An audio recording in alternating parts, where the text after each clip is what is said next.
Hello everyone, welcome back to Katawa Shoujo. Let's go ahead and continue. Oh boy, it's sure been a while.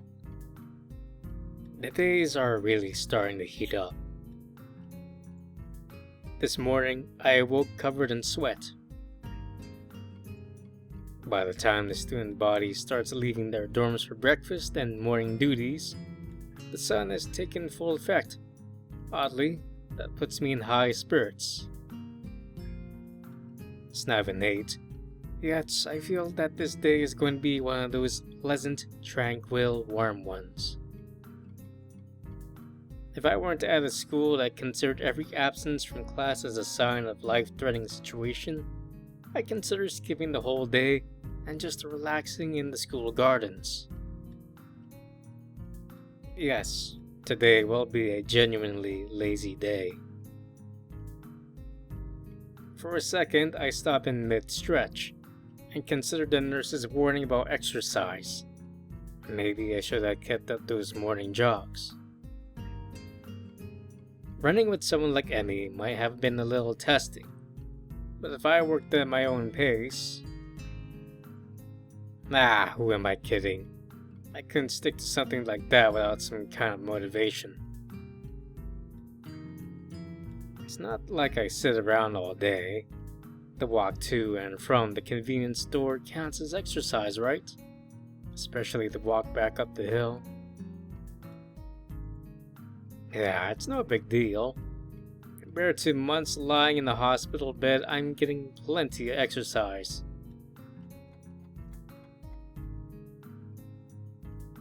It seems that I'm not alone in my appreciation of the day.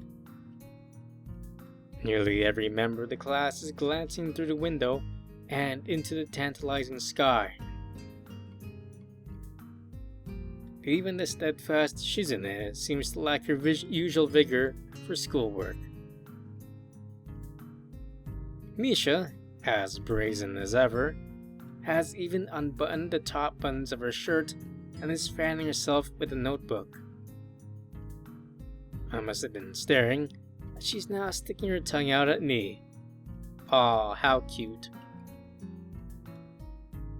However, she shows no signs of halting her efforts, nor is she trying to hide the fact.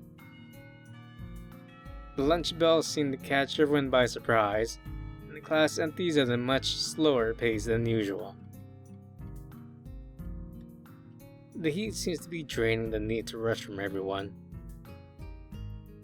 Well, almost everyone. Hi, Hanako. Isao? Hey there, Hanako. What can I do for you today? Hanako already has a lunch bag in hand. I don't have to be a detective to work out where this is going. Would you like to have lunch with us again? I brought enough for everyone. Aww. Awesome. You don't have to be so stiff about it, though. Right. I take it we're going to the tea room? Please. Lily said she'll meet us in there, so we should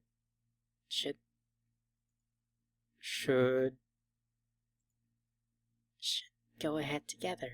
Aww. She's blushing and smiling. Sounds like a plan. This evening has made me pretty hungry.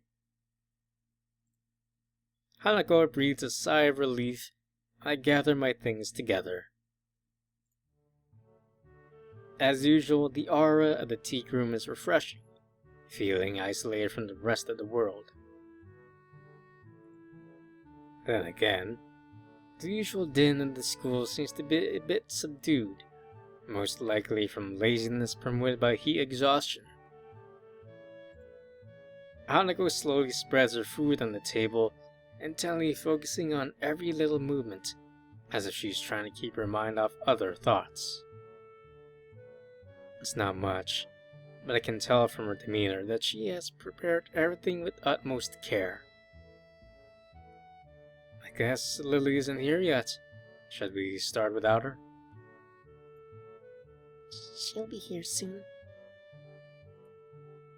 Hanako struggles with the lid of the container of rice. Here, let me help with that. I take the container from Hanako's hands and try to force open the lid. I hope we don't have a heart attack. Try as I might, it seems wedged shut. Let me guess. Did you put this in while the rice was still hot? Yes, I was in a rush. I put the container on the table between us. I thought so. It looks like it's wedged shut. We'll need some hot water to get it open. But that could be a pain in here. We get water everywhere. Well, in that case, how about I contribute to today's meal? At the door, Lily smiles while holding up a bag stocked with various buns and bread rolls. I can't help but do the same. Since you two had a change of plans because of me, I thought I would bring a little something. Thanks, Lily. Here, let me get that for you. Hanako just sitting down is so cute. With a little guidance, Lily's bread assortment joins Hanako's riceless platter. I hastily make some tea to complete the picture. Well, I'm looking forward to this. As I take a bite, I notice Hanako trying her hardest to not look like she is looking at me. It's nothing special, but then again, I can't really complain. I'm pretty lazy when it comes to cooking for myself. Not bad. I guess this is made with the stuff you bought yesterday. Yes. Hanako's eyes shot at me, begging for some kind of feedback. Well, it was clearly worth it. Thanks, Hanako. I wanted to show you this after yesterday. It's okay. I was just a little surprised at the stuff you were buying. Hanako has always liked to experiment when it comes to food. I think it's good. Most of the time. Most of the time? While Lily's smile doesn't waver, the slight change in her tone tells me that things have not gone so well in the past. And it's not like Hanako has many people to sample her cooking. Hang on. Was Lily waiting for me to go first? She didn't start eating until after I said it was alright. Her cheeky grin tells me that this was a deliberate action on her part. I'll have to try and work out how to get one over her in the future to make up for this. Oh, Lily, you sneaky bastard. Well, it's good, and that's all that counts, right? Right. Lily, satisfied at not being the first to sample Hanako's creation, begins to consume the food in front of her. I find myself staring as I watch her chopsticks gently touch the plate, their tips delicately poking and tracing to quickly ascertain the positions of the food as she dexterously picks it up. One might think she were a child playing with her food, if not for the situation. Though she does it with such care and thoughtlessness that it's obvious that this is simply how she eats this kind of meal. Not wanting to miss out, I start filling up myself. Hanako takes a different approach, waiting until Lily and I have our hands clear before quickly snatching up her share. Before long, the containers are empty, save for the still shut rice container. Thank you, Hanako. That was filling. No, thank you for the bread. Oh yes, it would have been a disaster if not for that. You're both welcome. But now I must be getting back. It's far too easy to be late after eating here. Yeah, I see what you mean. I think we'll just clean up here and then head off. Well then, good day. Lily leaves, her cane tapping away down the quiet hallway. Hanako and I quickly pack our things and stay seated, waiting for the bell. Together we stare out the window and into the endless azure sky. If it weren't for the pealing of the bells, I would have sworn that time had stopped. The urge to skip class rises in my gut. I shoot a glance at Hanako, who shows no signs of moving either. Not just yet.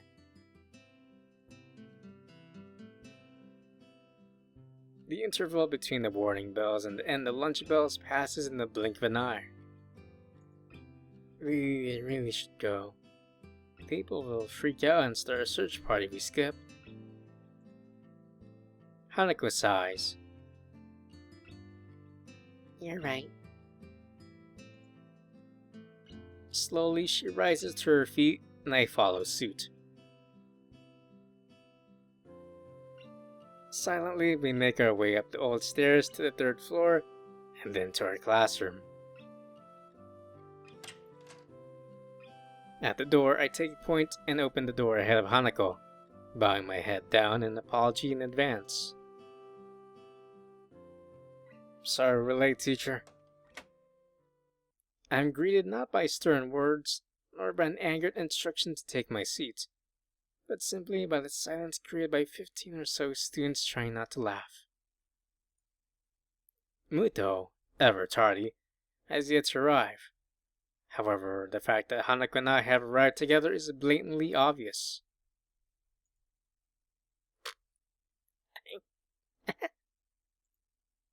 Make that about 14 students trying, and 1 student failing. The lovers return. Yeah, thanks. You can calm down now. Oh, Hanako, it's okay. I step through the door and realize that Hanako is firmly pressed against my back, hiding herself from the class. With my steps coming close to my desk, she eventually breaks from me and stiffly walks to her own. Her efforts to mentally block everyone's presence from her mind are written fairly clearly on her face. Quickly checking the door for any sign of the teacher's arrival, I make a trip to Hanako's desk and whisper in her ear. Don't worry about Misha. She's always like this. I enjoyed myself today. Don't sweat it, okay? Hanako nods her head behind her folded arms, but still doesn't show her face. I yearn to stay and console her more, but Muto picks the exact moment to enter the class halfway through his lecture as we start it in the hallway. Which of course is directly proportional to the charge, but inversely proportionally to the square of the distance. He's so engrossed in his speech that he doesn't even notice me sneaking back to my seat from Hanako's desk. While Muto's spiel rambles on, Misha leans over to me. The teacher may not have noticed her tardiness, but I did.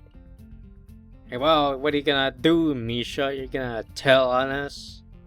You blabbermouth? Cute, adorable blabbermouth. That much is obvious from the show you just put on. I have been instructed to let you off the hook for today, but only on one condition. Oh? And what would that be? You had to help us this afternoon. I crane my neck to look over Misha's shoulder. Shizune is conveniently not making eye contact with me. Fine, just for today. I've already told you not to join council, remember? Of course, doing so could be considered. She looks down at her notebook, obviously looking for a place in her script. Under duress and hence it would be against regulations. How very strange of you to be considerate of the regulations now. Things should be done by the book. It's just that the book hasn't been written for every situation, so there are times when it can't be ignored. And yet you two wonder why no one else wants to be in the student council. After poking her tongue out at me, Misha returns to her workbook and we battle our way through the latter half of the school day.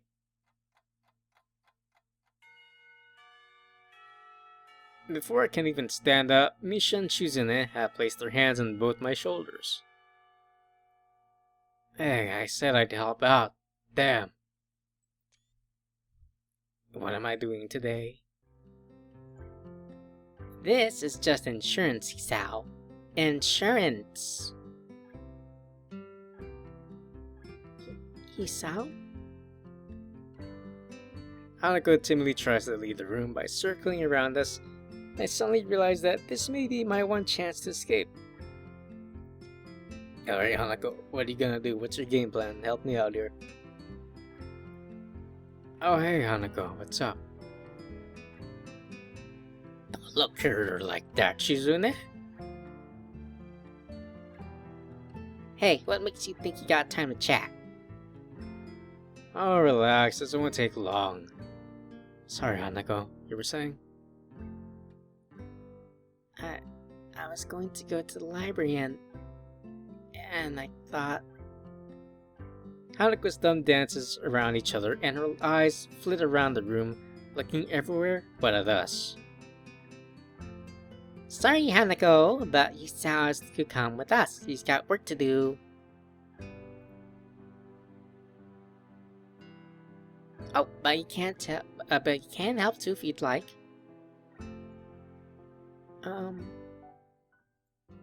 So, how about Hisao? Alright, we gotta make decisions. We gotta make good decisions. What do you think, Hanako? What do you say, Hanako? If we all help out, it shouldn't take long at all. Hanako's fidgeting answers my question before she can even form the words. I really need to go. Uh-oh. Well, that was to be expected. Looks like it's just me and the council girls again. Did I choose right? It's easier to resign myself to another afternoon's work in a small council office. I'll catch up with you later, okay? Okay. Right, now that the farewells are over, it's work time. Misha and Shizune frog marched me to the stone council office, never once letting go of my shoulders. I feel a little bad for ditching Hanako like this, but this is the price of getting Misha off her back, so be it. So then, what are we up to today? Debrief. Huh? Isn't that supposed to happen after something? Yep. We had to collate all of the information from the festival so that Chi-chan can debrief the teachers. Okay, what if I... Okay, I'll come back to this moment, okay? Give me a second. Okay, what if I go back and choose the other one? What was the other option? I've done enough work with the council already. What happens? Hey, Shizune, I know I said I'd help, but I forgot I'd already made plans. Besides, I helped out more than my fair share last week, didn't I? I promise I'll make it up to you some other time. Shizune and Misha release their grip on me and have a long, deep, and silent conversation. Well, you have a point there. To be honest, we are only going to spend the rest of the budget on cakes. So if you're not there, it works out better. More cakes for us. Well, I'm glad I went back. Shizune about faces and marches out the door, and Misha skips out after her. Well, that was a lot easier than I thought it was going to be. Last week those two were like bloodhounds. Prison guards. Or maybe prison guards bred from bloodhounds. I can't believe I just thought that, let alone sing it out loud. I think I need to move away from Kenji. Ah, yes, a feminist agenda. Never mind. Anyway, should we go to the library? Sure. Hanako follows me through the still crowded halls to the library, using me as a shield. As soon as we are through the door, Hanako bolts for the counter where Yuko is stacking books. Before I can catch up, Hanako has whispered something to her. You'd find that non-fiction, but I don't know where exactly. If you want, I can look it up. Never mind. Hey Yuko, what's all this about? Oh, you saw. Hanako was just looking for a book on... nothing. A book on nothing. In the non-fiction section. I was just, I shoot a glance at Yuko. She looks like she's about to burst from the pressure of keeping Hanako's request secret. Yuko, what? Chess. She's looking for a chess book. I make a mental note to never untrust Yuko with any important information. Yuko. I'm sorry, Hanako. It just slipped out. Well, it's not a secret anymore. Come on, I'll give you a hand. I should really brush up on my skills too. Okay. Yuko disappears behind the counter in shame as Hanako and I wander into the depths of the non-fiction section. Ah, relatable, Yuko, relatable. I like to disappear behind the counter in shame as well.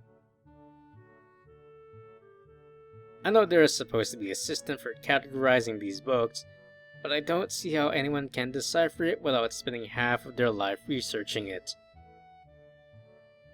That's probably why all the librarians I know are neurotic.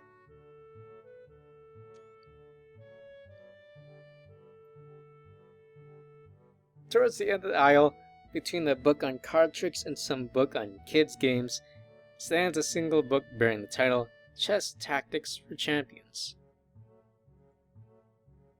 Before I can reach for it, Hanako has the book in her hands, clutching it to her chest. Well, I guess that's yours then. Mind if I borrow it when you're finished?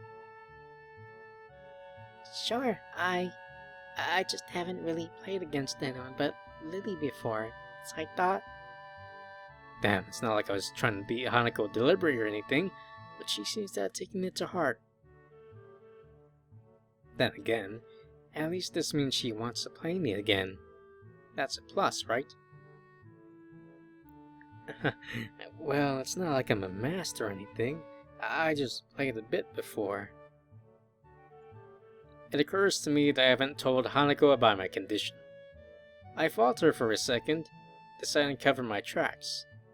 That is a conversation for another day. Before I came here. Are you alright? Yeah, I was just remembering something. When I think about it, I shouldn't be afraid to tell Hanako about my condition and my time in the hospital. Judging by her scars, she probably spent a fair amount of time in the hospital bed.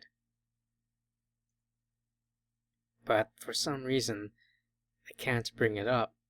At least not today, and not on short notice. Eager to bring out the conversation, I grab a random book from the shelf. It's some book on the world's fastest roller coasters. Published in 1982. Well, not very up to date, but it should at least be interesting. Yeah, well, we both got books now, so should we go sit down? Hanako seems to accept my bluff, and we head to the reading nook in the back of the library. Neither of us says a word. We simply open our books and start reading. I tried to read my book, but it would seem that in 1982, roller coasters weren't nearly as large as the ones built in the decades since. Most of the ones listed are made of wood. Something about that doesn't seem safe to me. If I'm going to ride on something potentially dangerous, I want it to be made of steel or some kind of space-age alloy that has big words like titanium and ruthenium. I quickly lose interest and my eyes wander across the reading area to rest on Hanako. Hanako seems absorbed in her book, flicking back and forth through the pages as if confirming what she just read. Oh, Hanako, you look so cute. I wonder if that's actually effective, or if she's just overloading herself. She unconsciously brushes her hair from her face, temporarily revealing her scar tissue. I'm still not sure about the protocol here. Is it right to ask about her scars? Or her past? How long was she in the hospital? Does she still visit the doctor? These all seem like the questions that you'd ask someone who just transferred to your school, translated into the local language. But to date, no one has directly asked me any of them. Well, except Rin. But I don't think I should use her as a guide to proper social behavior. For the time being, I'll just keep my mouth shut. If someone wants you to know something, then they'll tell you. Trying to force the issue might drive Hanako back into herself.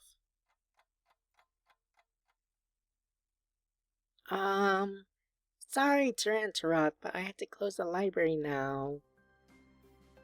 Already? I checked my watch. Somehow, as I was lost in thought, nearly 2 hours had passed. Do you want to check out those books? I can do it on the way out. Please? I'm done. I'll just drop this one on the way back on the way though. Hey. Hold on. I'm done. I'll drop this one back on the way through. It wasn't as interesting as I first thought. Hanako marks her place with a slip of paper and stands up. The girls head to the counter and I return my book to what I think is the right shelf. Yuko scans Hanako's book with practiced precision and still manages to fumble it. Oh, there we go. Third time lucky. Since this is a non-fiction book, you can only have it for a week. That's okay. Yuko shuts down the library's computer and herds us out the door. Oh, I didn't think it was this late already. But you're the one that told us you had to close. Yes, but I know. But that was before I looked at the time. I'll see you later. Yuko bolts down the hall, her handbag trailing behind her like an awkward streamer. I guess all librarians really are neurotic. Huh? Never mind. I was just thinking that I've never met a librarian that can organize their time, no matter how good they are with their books. Oh, I know what you mean. Hanako smiles in amusement. It wasn't meant to be a joke, but I must have reminded her of some other librarian or something. I had to get back. Yeah, me too. I didn't realize it was this late. Thanks for letting me hang out with you. No problem. I'm going to my dormitory room now anyway, so do you mind if I tag along? Okay.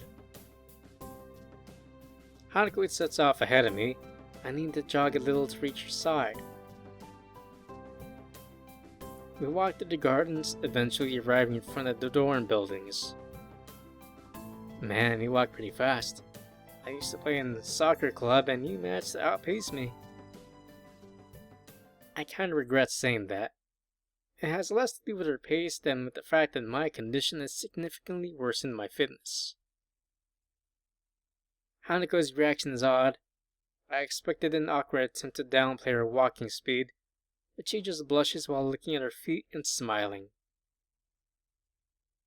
Silence hangs in the air between us.